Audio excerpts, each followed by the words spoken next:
اور دنیا کی زندگی بندے کو صرف ایک دفعہ ملتی ہے۔ اسی دنیا کی زندگی کے دورانیے میں جتنی زندگی ہے اسی میں اس نے جو کرنا ہے اسی کا کیا بھرنا ہے۔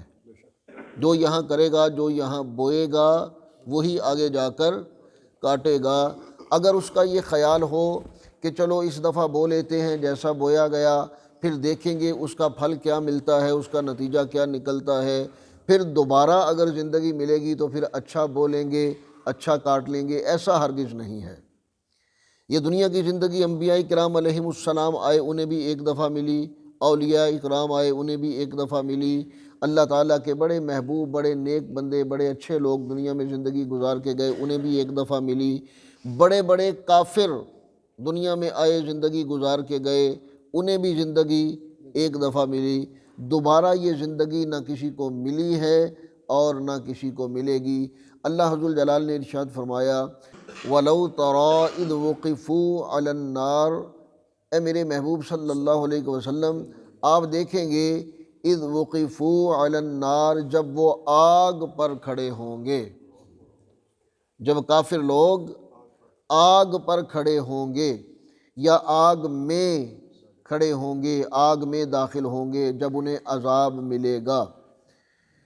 تو اس عذاب کو دیکھ کر یا اس عذاب میں مبتلا ہو کر فقالوا، وہ کہیں گے یا لیتنا نرد، کاش کہ ہمیں دوبارہ دنیا میں بھیجا جائے، کاش کہ ہمیں دوبارہ دنیا میں بھیجا جائے، وَلَا نُكَذِّبَ بِآيَاتِ رَبِّنَا، تو ہم اپنے رب کی آیتوں کو کبھی نہیں جھٹلائیں گے،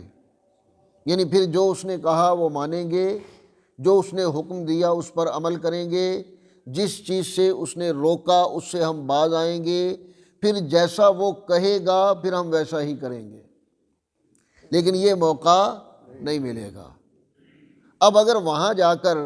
عذاب کو دیکھ کر، بلکہ عذاب محسوس کر کے یا عذاب میں مبتلا ہو کر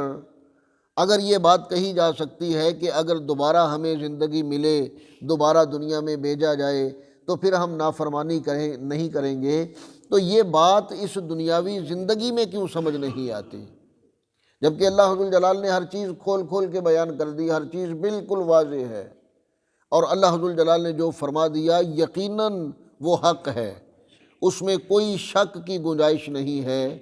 اس میں کوئی جھوٹ کی گنجائش نہیں ہے، جو اللہ حضر الجلال نے فرما دیا وہ بالکل برحق ہے۔ تو جب اللہ حضر الجلال کے احکام پر، اس کی آیات پر اس دنیا میں ایمان نہیں لائے تو پھر اللہ حضر الجلال دوبارہ یہ موقع نہیں دے گا۔ فرمایا کہ وَنَكُونَ مِنَ الْمُؤْمِنِينَ، وہ کہیں گے ایمان والوں میں سے ہو جائیں گے، ہمارا تعلق بھی ایمان والوں میں سے ہوگا اور ہم بھی اللہ حضر الجلال پر، اس کے رسول صلی اللہ علیہ وسلم پر ایمان لائیں گے اگر ہمیں دوبارہ زندگی مل جائے۔ اب یہ کافروں کا کہنا یا منافقوں کا کہنا یا اہل کتاب کا کہنا یا مشرکین مکہ کا کہنا، مختلف تفاسیر ہیں کہ یہ کون لوگ کہیں گے، مکہ کے مشرک کہیں گے یا مدینہ منورہ کے منافق کہیں گے یا اہل کتاب کہیں گے، بہرحال جو بھی ہوں گے کافر ہوں گے، اور وہ کہیں گے کہ ہم ایمان لے آئیں گے اگر ہمیں دوبارہ زندگی ملے۔ اب ان کا یہ کہنا کیا حقائق کھل جانے پر یا ہدایت کا طلبگار ہونے کی وجہ سے یا نیکی کا راستہ اپنانے کی خواہش میں ان کا یہ سب کچھ کہنا ہے؟ بلکہ ایسا نہیں ہے، ابھی بھی وہ نیکی کے طلبگار نہیں ہیں، ہدایت کے طلبگار نہیں ہیں، ابھی بھی وہ صراط مستقیم پر چلنے کے خواہش مند نہیں ہیں، بلکہ اللہ حضر الجلال نے فرمایا کہ بل بدا لہم ما کانوا یخفون، جو وہ چھپاتے تھے اب وہ ان پر ظاہر ہو گیا، یعنی دنیا کی زندگی میں جو وہ چھپایا کرتے تھے، اب اگر یہ منافقین کے بارے میں ہو تو منافق جو اپنے نفاق کو دنیا میں چھپایا کرتے تھے، اللہ حضر الجلال فرماتا ہے بل بدا لہم، اب وہ ان کے لیے ظاہر ہو گیا، ان پر کھل کر سامنے آ گیا، اور نہ صرف ان کے سامنے بلکہ تمام عالم محشر کے سامنے ان کا نفاق آ گیا۔ کافروں کے بارے میں ہے تو جو معصیت، جو گناہ جو شرک اور جو اپنی باطنی خباثتیں وہ دنیا میں چھپایا کرتے تھے، اللہ ذوالجلال نے وہ سب کے سامنے کھول کر رکھ دی۔ اب ان پر سب کچھ کھل گیا، سب کچھ واضح ہو گیا۔ تو فرمایا کہ اس من قبل، اس سے پہلے جو چھپایا کرتے تھے اب وہ ان پہ ظاہر ہو گیا۔ وَلَوْ رُدُّوا، اور اگر انہیں لوٹا دیا جائے، اگر دنیا میں واپس لوٹا دیا جائے، بھیج دیا جائے، دوبارہ انہیں زندگی دی جائے، دوبارہ انہیں چانس موقع دیا جائے، لَعَادُوا لِمَا نُهُوا عَنْهُ، پھر بھی وہ وہی کریں گے جس سے انہیں منع کیا گیا۔ اللہ اکبر۔ تو ان کا یہ کہنا ہدایت کی طلب میں نہیں تھا، بلکہ صرف عذاب کو دیکھ کر، عذاب سے بچنے کے لیے،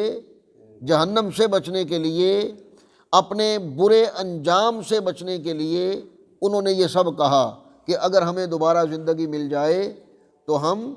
ایمان والوں میں سے ہو جائیں گے، ہم نیک کام کریں گے، ہم اچھے ہو جائیں گے، ہم اللہ تعالیٰ کے احکام پر عمل کریں گے۔ لیکن یہ سب کچھ ان کا جھوٹ تھا، اور وہ دوبارہ بھیجے جانے پر بھی وہی کچھ کریں گے جو انہوں نے پہلی زندگی میں کیا۔ اب کیا فرعون جیسا کافر جو خود کو خدا کہلواتا تھا، خود کو سجدے کرواتا تھا، اپنی عبادت کرواتا تھا، کیا وہ نہیں جانتا تھا کہ وہ رب نہیں ہے، وہ خدا نہیں ہے، وہ معبود نہیں ہے؟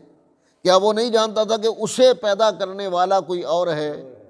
یہ چاند سورج کا نظام چلانے والا، کائنات کا نظام چلانے والا کوئی اور ہے، رزق دینے والا کوئی اور ہے، زندگی اور موت کا مالک کوئی اور ہے؟ وہ سب جانتا تھا۔ بلکہ ایک روایت میں ہے کہ فرعون رات کی تاریکی میں اللہ ذوالجلال کے حضور گڑ گڑاتا تھا، روتا تھا، اور کہتا تھا یا اللہ تو جانتا ہے اور میں بھی جانتا ہوں کہ میں خدا نہیں ہوں، میں رب نہیں ہوں، میں خدا نہیں ہوں، یہ تو بھی جانتا ہے، میں بھی جانتا ہوں۔ اب میں کیا کروں کہ لوگ مجھے سجدہ کرتے ہیں تو مجھے بڑا لطف آتا ہے، مجھے بڑی عظمت، بڑی بڑائی محسوس ہوتی ہے، بڑا تفوق محسوس ہوتا ہے، تو اپنے اس کبر و بڑائی کی وجہ سے میں سجدے کروا لیتا ہوں، لیکن میرا اندر جانتا ہے کہ رب تو ہی ہے۔ لیکن اب اندر کے مان لینے سے بھی کوئی بندہ مومن نہیں ہو جاتا جب تک وہ اپنے ایمان کا اظہار نہ کرے۔ شریعت کا تقاضا یہ ہے، شریعت کا حکم یہ ہے کہ اقرار باللسان و تصدیق بالقلب، زبان سے اظہار کیا جائے اور دل سے تصدیق کی جائے۔ جب تک دل سے تصدیق کے بعد زبان سے اظہار نہیں ہوگا، اعلان نہیں ہوگا، اقرار نہیں ہوگا، تب تک بندہ مومن نہیں کہلوائے گا۔ اگر زبان سے کہے جائے کہ میں مومن ہوں اور دل سے ایمان نہ لائے تب بھی وہ مومن نہیں ہے۔ دل سے ایمان لے آئے، زبان سے اس کا اظہار اور اعلان نہ فرمائے تب بھی وہ مومن نہیں ہے۔ تو اللہ ذوالجلال نے ارشاد فرمایا کہ وَلَوْ رُدُّوا لَعَادُوا لِمَا نُهُوا عَنْهُ، جس سے روکا گیا دوبارہ لوٹ آنے پر بھی، دوبارہ دنیاوی زندگی ملنے پر بھی وہ یہی کچھ کریں گے۔ وَإِنَّهُمْ لَكَاذِبُونَ، اور بے شک وہ جھوٹے ہیں۔ دنیا میں بھی جھوٹ بولتے رہے، اب یہاں بھی جھوٹ بول رہے ہیں۔ میدان حشر میں بھی جہنم کے عذاب کو دیکھ کر بھی وہ جھوٹ بول رہے ہیں کہ اگر ہمیں دوبارہ بھیجا جائے تو ہم ایمان والوں میں سے ہو جائیں گے۔ فرمایا کہ وہ دوبارہ بھیجے جانے پر بھی ایمان والوں میں سے نہیں ہوں گے۔ اللہ تعالی ہمیں سمجھنے اور عمل کرنے کی توفیق عطا فرمائے۔ وما علیہ الا البلاغ۔